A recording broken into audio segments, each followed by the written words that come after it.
work, and my wife and I both were working at the time. We both quit our job to work on the campaign full time. Now, my smart friend said that should have in and of itself, we went from a 2-income family to a 0-income family. That should have in and of itself disqualified us from the office of state treasurer. But we did go to work. We were successful in winning.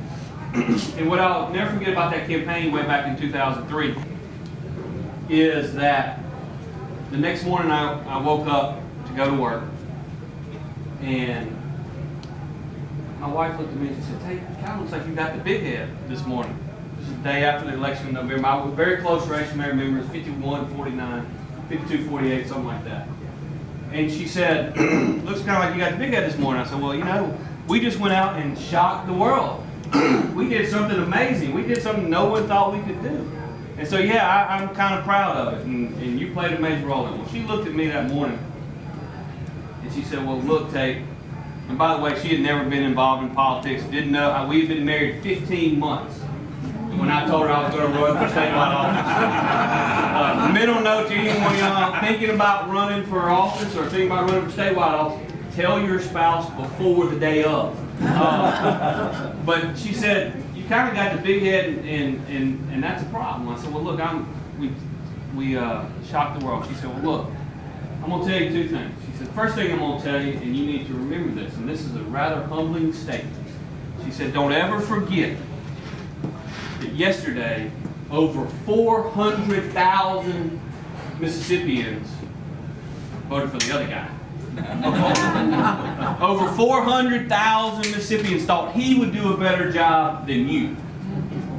Pretty humbling statement, right? But then she also said, and this is even more important, this is the most important thing that I've been told since I've gotten elected. She said, "But also remember, it's your job to represent those 400,000 Mississippians also." And so when we get in the midst of battle in the Mississippi legislature, and we have battles, I try to always maintain a pretty reasonable, rational approach in that I fight really, really hard in the Capitol for what I believe in. But I also know that whatever battle we're fighting today, there's going to be a different battle tomorrow, and there's going to be a different group of senators that are going to be standing there with me. And we've been fortunate in my 5 years in the Mississippi Senate, although we have fought on individual issues, we always get up the next day and work together and try to do what's right for Mississippians.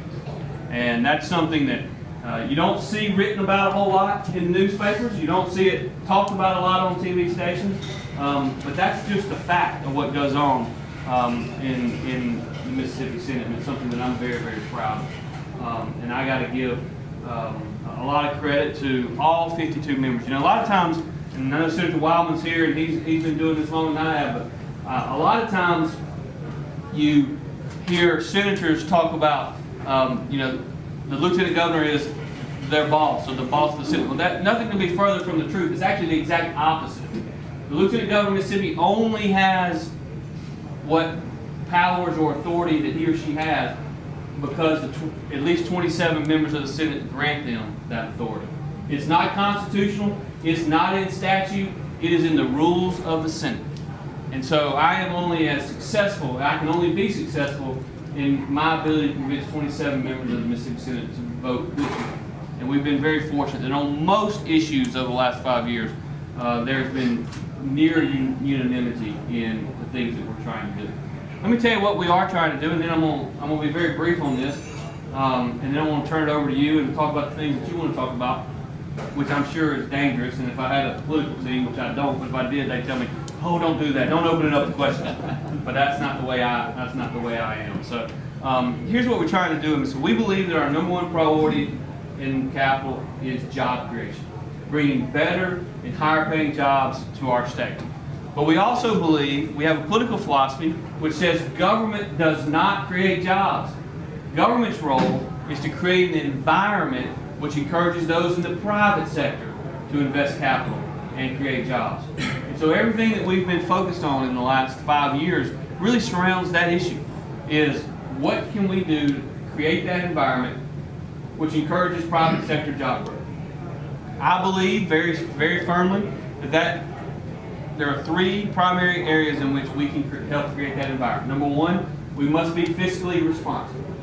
We must have a structurally balanced budget. We must have significant resources in our rainy day fund, because whether it's Hurricane Katrina or the floods that occurred in Louisiana, the thing we know better than most in Mississippi is there are always going to be days that rain. There's always going to be opportunities where we need to be prepared. And that's why I'm happy to say that today, even after a year in FY 2016, when we had significantly less than anticipated revenue collections, we were about $100 million short relative to what the experts said we were going to collect last year. And by the way, I'm not being critical of those experts. We all know that estimating revenues is an inexact science at best, and therefore you have to be prepared for that. But I'm happy to say that we went into the last fiscal year with the largest balance in our rainy day fund in our state's history. We had $410 million set aside for a rainy day. So we were able to plug the holes in the FY16 budget, and I'm happy to say that at the end of this fiscal year, Mississippi is going to have the third largest balance in the history of our state in our rainy day fund, over $300 million. We actually have less debt on the books today than we had 5 years ago when I came into office. And so from a fiscal standpoint, despite what you may have read, Mississippi is in a strong fiscal position. Quite not as strong as we were a year ago, but we're in the second or third strongest fiscal situation Mississippi has been in, certainly in my 12 years in office, and my guess is probably in the last 50 years. And that's something that I'm proud of. It's what we should have done. It's what our voters expect us to do, and that's what we're going to do. The second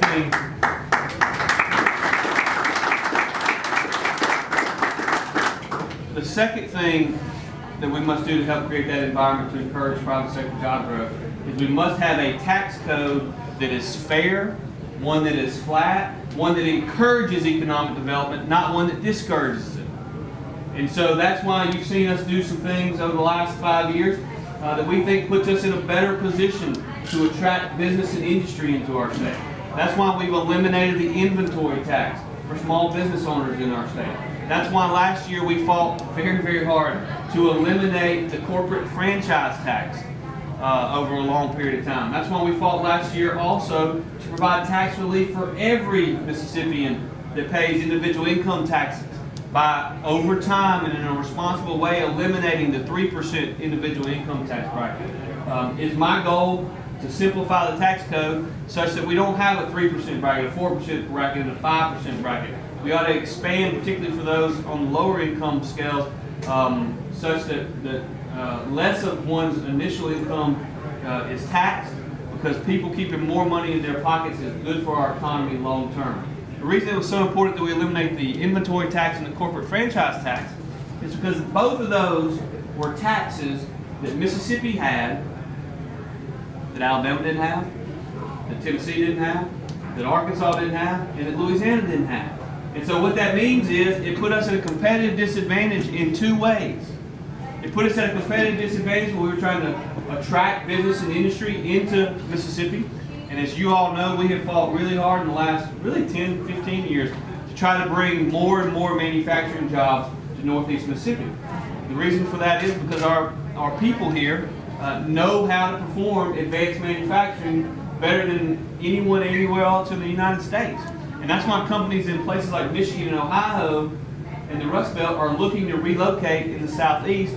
Well, for us to be competitive, if we have a tax, and we all know for small businesses a tax is nothing more than a cost of doing business. If we have a cost of doing business in Mississippi that they can go across the Alabama state line and not have, it puts us at a competitive disadvantage. But the other way, the second way, and perhaps more importantly, that we are at a competitive disadvantage with the corporate franchise tax is this. If you have a small business located in Baldwyn or Boonville or Tupelo, and you're competing for a contract with an individual or a company in Alabama, then you as a small business owner here have a cost of doing business that they don't have. You're placed at a competitive disadvantage in trying to get that contract, and only because it's your government that's put you in that position. That doesn't make any sense long term. And so that's why we're trying to make our tax code fairer so our businesses can compete. Now, some will tell you that our approach to taxes over the last 5 years has hurt our ability to collect revenue. Here's what I want you to know. The year before I became lieutenant governor, Mississippi collected $440 million in corporate income taxes. $440 million. The fiscal year that ended June 30th of 2016, we collected $590 million in corporate income taxes. So while we're cutting tax rates for those paying it, we're actually collecting more in revenue. Why? Because we're growing the size of our economy. We have more people investing more money. We're growing the size of our economy, and when you grow the size of the economy, you create what? More taxpayers. That's what we're trying to do. We're trying to create more taxpayers in Mississippi, not more taxes for those already paying their fair share. The third area, and I know we've got a number of superintendents in here, the third area that we're trying to focus on in Mississippi is that we're going to see long-term economic progress. We must improve the educational attainment level of our citizens. Now, I said this yesterday and I'll say it today. I believe that every kid in Lee County, just like every kid in Rankin County, where I grew up and where I went to school and where I currently live, every kid in Lee County has an opportunity for success. Because they have a school system or multiple school systems in which your leadership is putting kids first. But what I want you to hear me say today is that when my wife said back in 2003 that it was my job to represent all Mississippians, I want you to hear me say this. Every kid in our state doesn't have the advantage of growing up in Lee County. There are other counties in this state and there are other school districts in this state where those kids don't necessarily have the same opportunities as kids do in our good school districts. And I just have a very firm belief that it should not matter what a kid's zip code is, nor should it matter what a kid's mom and dad does, or in too many instances don't do for a living. Every kid in our state deserves an opportunity for success. And that's why we have spent an enormous amount of time, effort, resources, and political capital, and trust me, I have the bullet holes to show for it, and political capital to work to improve our quality of our education system throughout our state. Now, we've done it in a number of different ways. We've invested in public education. We're going to spend over $400 million more in public education this year than was spent the year before I became lieutenant governor. Of that $400 million, about $280 million is going to K through 12, and about $125 million is going to our community college system and our institutions of higher learning. If you look back over the last 50 years, every time there was a major bump in K through 12 spending, or a politician that wanted to talk about just K through 12, almost without exception, it was done at the expense of community colleges and IHL.